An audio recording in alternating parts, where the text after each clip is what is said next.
Spider-Man versus Green Goblin, hero of the borough versus the Goblin King. Peter Parker swung into life as Spider-Man the night a radioactive spider bite gifted him super strength, agility, and spider sense. He vowed to use these gifts responsibly, an ideal born in tragedy when he let a thief escape and lost Uncle Ben. But lurking in New York's skyscraper shadows was Norman Osborn, industrialist, scientific genius, and Peter's mentor turned mortal enemy known as the Green Goblin.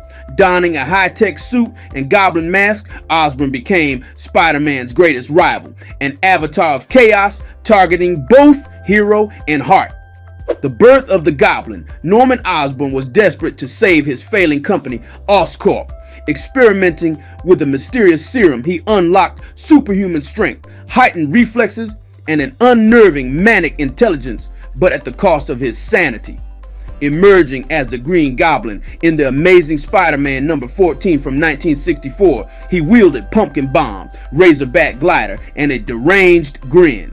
To him, Spider-Man represented all that was wrong with Osborn's world, a glorified vigilante, unbound by corporate strategy or boardroom rules. Ideological war on instinct versus control.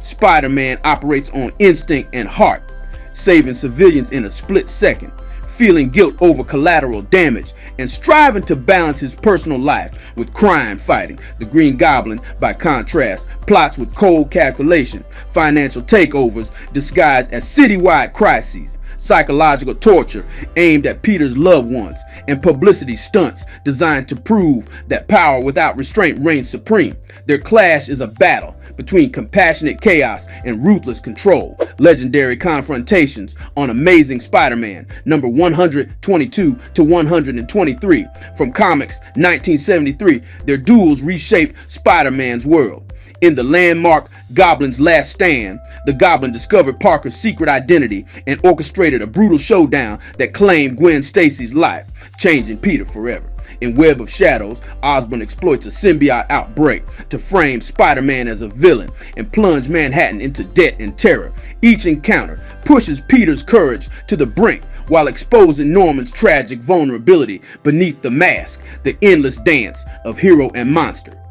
To this day, the Green Goblin embodies the peril of genius corrupted by ambition and instability, while Spider-Man stands for resilience, responsibility, and hope.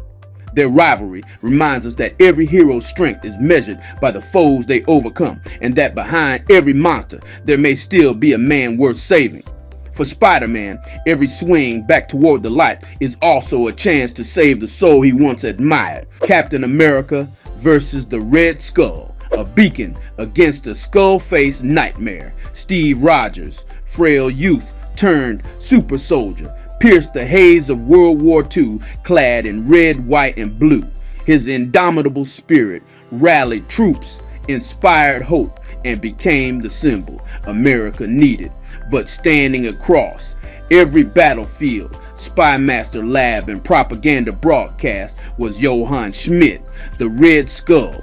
Where Cap embodied selfless courage, Schmidt twisted patriotism into oppression. Their rivalry begins not as fists against flesh, but as ideals at war, one built on serving others, the other on dominating them through fear. From failed experiment to furor of fear, Johann Schmidt's early life was steeped in violence and loss. Orphaned by war, he was recruited by Hydra, lured by promises of power.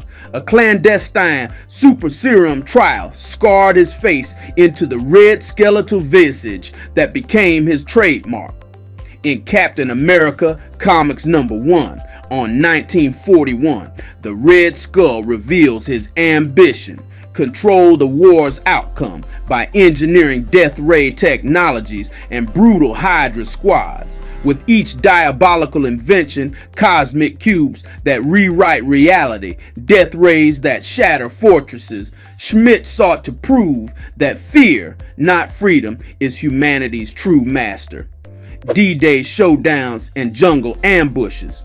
Captain America's first missions pitted him directly against the Red Skull's machinations. On the beaches of Normandy, Schmidt's sleeper agents unleashed explosives beneath Allied tanks, forcing Cap to improvise rescues under mortar fire.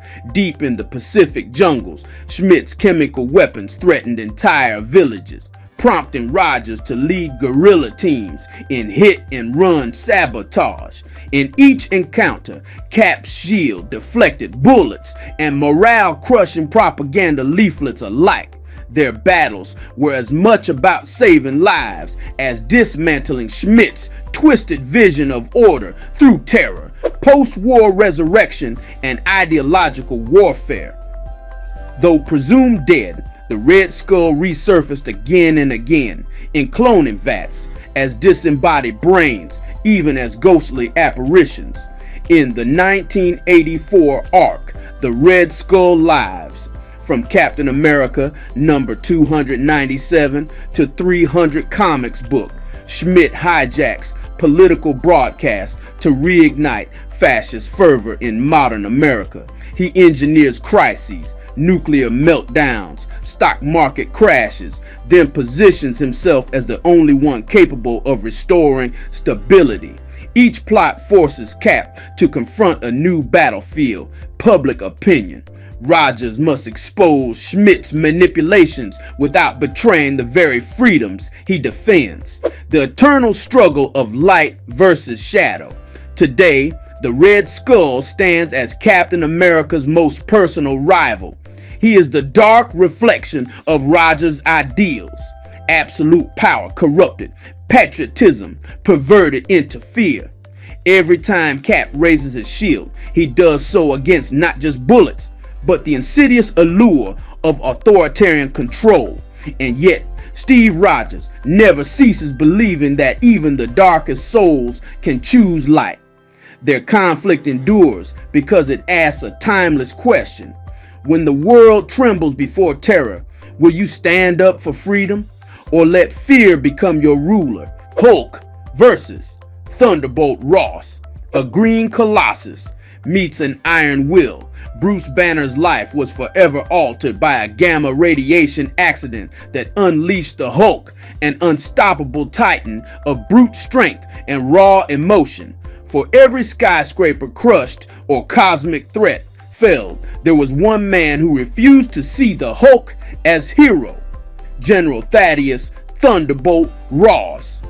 Ross dedicated his life to national security, first hunting Nazis in World War II, then climbing army ranks. To Ross, the Hulk was an uncontrollable weapon, a danger to civilians, and a blow to military authority. Their rivalry didn't start with rage, it began with a clash of principles. Banner's hope for redemption versus Ross's belief in order through force.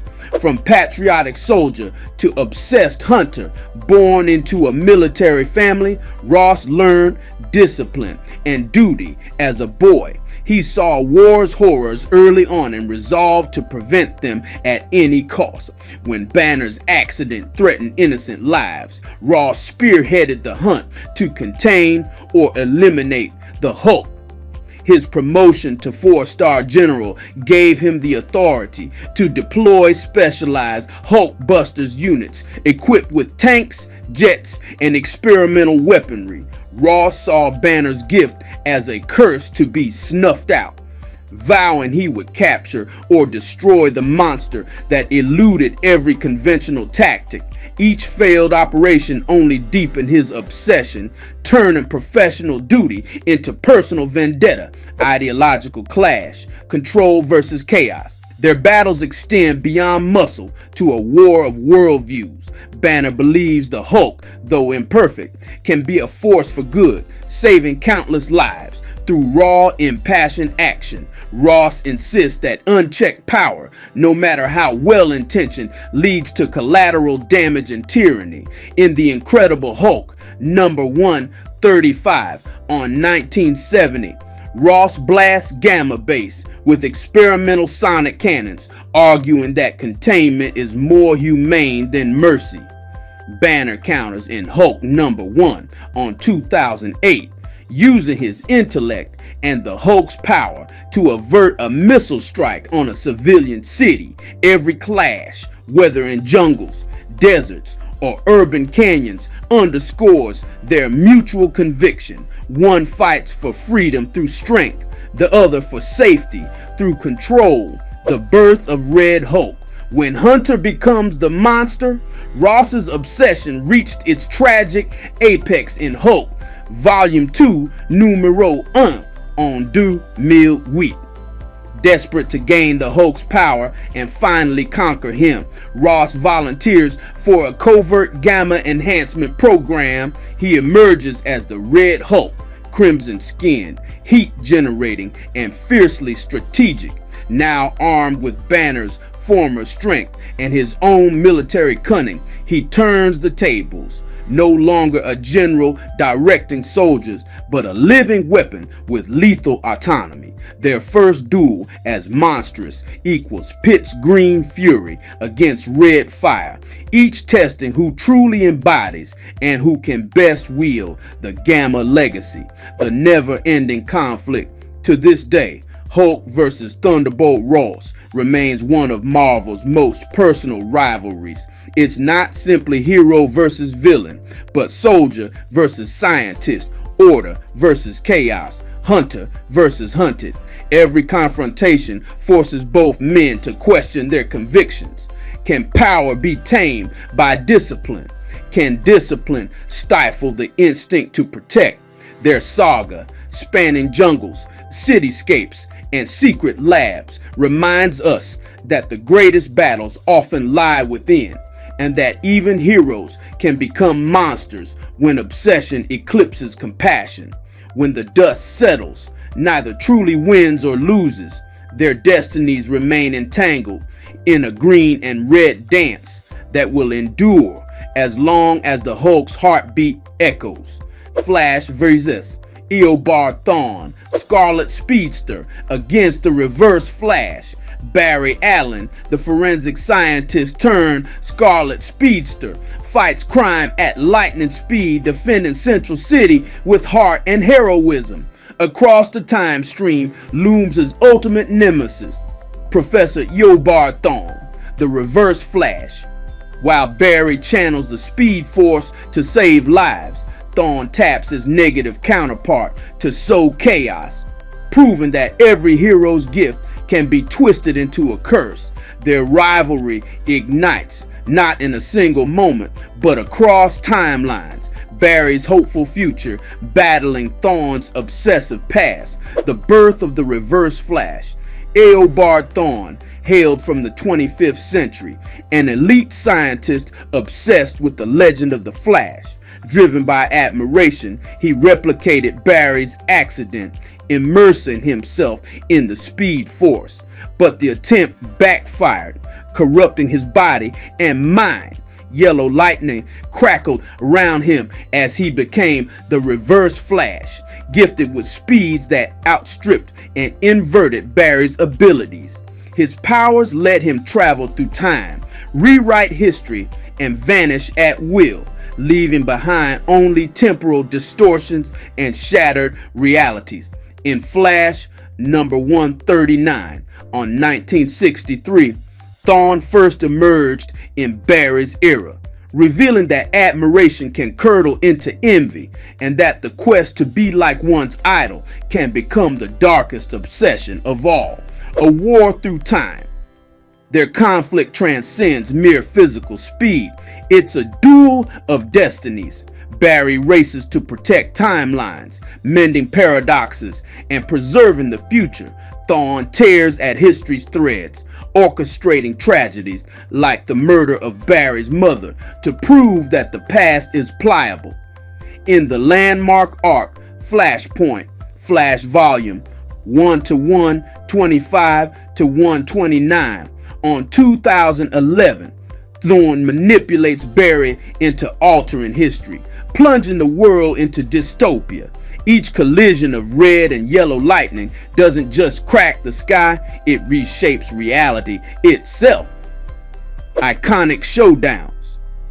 Their battles are time-shattering spectacles. In The Return of Barry Allen on 1993, Thawne traps Barry in the Speed Force, leaving him stranded decades in the future.